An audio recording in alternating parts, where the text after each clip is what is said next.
Major funding for CFO Studio is provided by Real Estate Strategies Corporation, advisors to CFOs, management, and boards of directors in the acquisition and disposition of leased and owned real estate. Visit www.realstrat.com.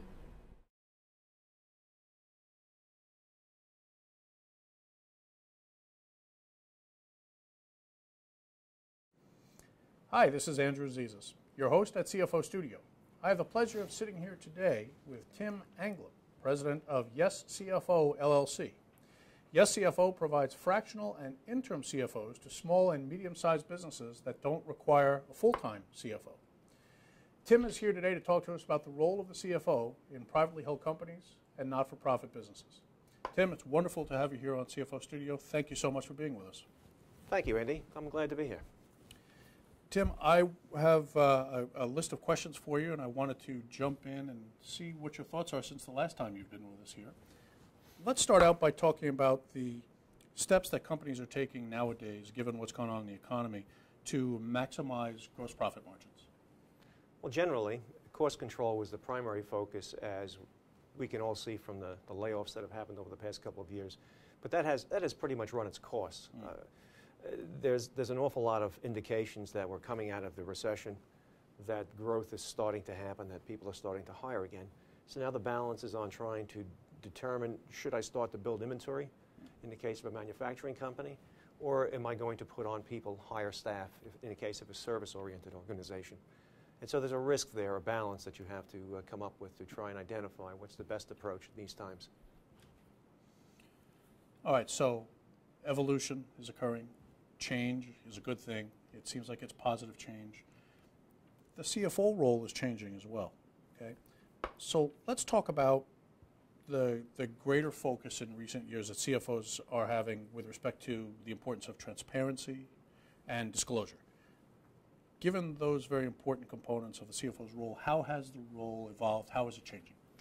The role has gone from more of the old financial traffic cop syndrome to something more akin to a strategic partner, a visionary, a business conscience. Wait, you said CFO, financial traffic cop? I just had a vision of a guy with financial reports and a whistle standing in an intersection. Well, he did. That was the guy with the green eye shades years ago. That was, and he was it. Perfect analogy, perfect analogy. I didn't mean to cut you off. Go ahead. Yeah, so today you've become more of a jack of all trades, but expert in all. You cannot be a semi-experienced kind of guy today at the CFO role, small and large companies as well. It's something that has evolved, but the regulatory environment we're in, the litigious society that we're in, have demanded that every relationship somehow crosses the CFO's desk. Okay, so how does that differ with respect to large and medium and small companies? I've got to believe that the qualifications and the requirements of the CFO in those three company sizes might differ. That's true. That's a good question. The differences are, though, that in a larger company role, the CFO has a staff. He has additional resources. Resources are thinner. Organizations are flatter when you get down to the smaller or mid-sized companies. Consequently, you have to have the ability to be hands-on in all these different areas. You can't just rely on your team of experts to do these things. In a large company, medium company, or small company? Large company, you have the ability to delegate. Smaller company, you can't. And in all companies, you can't delegate responsibility. So you have the ability to do this with a team as you go down in a hierarchical organization, the larger companies. But with flatter organizations, startups, whether they're mom and pops or any organization that is a little flatter because of cost restrictions, and particularly the private businesses, you have to be able to handle all of those areas. Yeah, the resources just aren't there, and you're required to be more broader. Same skill sets are required. Very interesting. Very interesting. All right, so we talked about large, small, and medium. Give me that same comparison between public and private and not-for-profits. Public and private is a good one. Right off the bat, anybody dealing with public companies knows about Sarbanes-Oxley, knows about the SEC, and it knows about the level of regulation that has come out of Washington and even the states to some degree that has been the norm today. Everything that has happened since Enron and whatever has changed that realm. Private companies, and mind you, private companies are becoming a bigger part of the mix, and private does not mean small. Private is an indication of your corporate formation, how you find capital. It is not a differentiation of size. There are some very large private companies out there. There's Cargill, there's Koch Industries, that's Koch, K-O-C-H. The Marmon Group, which is the Pritzker family, which own the Hyatts and Union Tank Cars. Right. Lots of large private companies that are very diverse. Huge, and huge in those cases. Sure. And then there's the let's say the small to medium businesses, maybe up to 500 million. A whole host of good-sized private companies out there. Those companies are different, but the pressures are just as real. And the requirements of the CFO in a privately held company versus public, you're saying it's a different dynamic, but for instance, I'll give you an example. Private companies are kind of cut off from the capital markets. Right. So yeah, you're not dealing with the SEC, but on the same token, you can't sell stock in most cases. Right. Many of those companies, maybe the majority, are sub S, or as opposed to a C corp. A subchapter S corporation is a corporation, but its shareholders are limited, and you cannot go out and solicit new funds very easily. It's very difficult. Right. You can lose that status. A C corp can decide to go public, if you will. But on the other side of it, there are LLCs, LLPs, a lot of other corporate forms out there that are in the private realm. But they're focused primarily on getting money from either venture capitalists, private equity firms, or from getting it through debt, through borrowing. So consequently, the limitations create a whole new set of problems in how to keep a growing company going on the private side of the world. And that falls to the CFO, of course. Yes, it does. And how does that differ for the not-for-profit CFO? Well, not-for-profits, a lot of those folks have the same issues that profits have. I mean, credit unions are not-for-profits, a not-for-profit bank. There are CDFI funds out there that actually fund growing businesses as their mission in life. However, they still have cost issues. They still have to replace their revenue stream. Whatever they did today, they got to replace that customer tomorrow. That customer may be not customer, but source of money. Let me say it a little differently.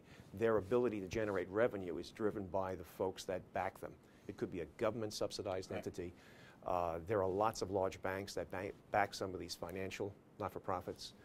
They'll lend money to them, just like any other enterprise, but they'll also grant them or put in a non-returnable grant of income. Right. And so they'll use that for some mission, whatever their mission is, a not-for-profit mission. But the CFO in that role has to drive the enterprise constantly to regenerate itself. It could very easily have a very tough year because their ability to fund something can just dry up overnight, especially with government cost controls that are coming out right now. So in for-profits, whether they be private or public, we've seen that the CFO's role has morphed into sales support and almost the role of the chief financial salesperson in the organization. It sounds like with a not-for-profit, it's the same thing, but you're not looking to drive sales and revenue. You're looking to drive grants or revenue that comes in from a different source. True, true. And with the way the world has changed, there's a part of the mission of what the CFO does in both the nonprofit or the profit arena is the going concern value of the business. So it's a little more exacerbated in a non-for-profit in the sense that they don't have a regular customer stream. The recurring sale is not the same. It's a lot of one-offs, a lot of replacement, almost custom kind of work. So their source of funding is a real strategic issue. Is the entity going to exist next year? Can they keep the same headcount? Can they provide the same services? It's a little more difficult there, but again, you don't have the tax issues, so that's the trade-off. You don't have the SEC issues. You don't have the oversight issues that you typically would have with either the private or the public companies. And our experience with a lot of not-for-profits is very often they're long on great intentions and mission, and short on resources. Exactly. That probably extends to the finance function as well very often. So let's stay with that. So we talked about the fact that, especially in smaller companies, the CFO is required to be much more broad in his or her expertise. So in order for the CFO to continue to grow as a professional, in that role, how does he or she develop specialized skills and expertise? You can't stop learning. And by that I mean that you have to talk to your customers, you have to talk to your employees, you have to understand what their issues are and find out those things that they need. Those are internal customers, just as much as your external customers too. You have to identify the skills that are missing. You have to know when to ask for help, maybe bring in outside help. on those projects that necessitate expanding temporarily the role of the CFO, or I should say the ability for his team to accomplish a particular mission. It's something that you need to track. You need to see just what it is that you're missing on. It's much like a quality control issue. It's a real proactive approach, it sounds like. Yes, it is. You've got to be in charge of your own future. Yes, it is. Tim, we're running out of time. I want to ask you one more question. Given what's going on in the world of finance and the world of CFOs, typical CFO still considered a numbers person, or has that role really evolved, and are they really utilized to their best abilities these days? Accountants are known for the numbers. We all are. The financial people per se. But you have to go beyond the numbers. You have to peer through that stuff and actually get down to what's driving it, what's the engine driving the business, and what are the things that affect it. Do you need to tune that engine up? Are there missing pieces? Do you need to change the oil, so to speak, grease the bearings and everything that goes along with that? Business is a machine. And you need to focus the organization internally and externally in making sure that you address all the issues that go on with that business. So that you're not perceived only as the numbers person. That's right. That's right. Tim, this has been a wonderful interview. I'm glad you were able to be with us again today, and I hope we'll have a chance to invite you back. Thank you very much for being on CFO Studio. Andy, thank you. It's a pleasure being here. This is Andrew Zizas, your host at CFO Studio, with Tim Anglim, president of YesCFO, saying thank you for watching. Major funding for CFO Studio is provided by Real Estate Strategies Corporation, advisors to CFOs, management, and boards of directors in the acquisition and disposition of leased and owned real estate.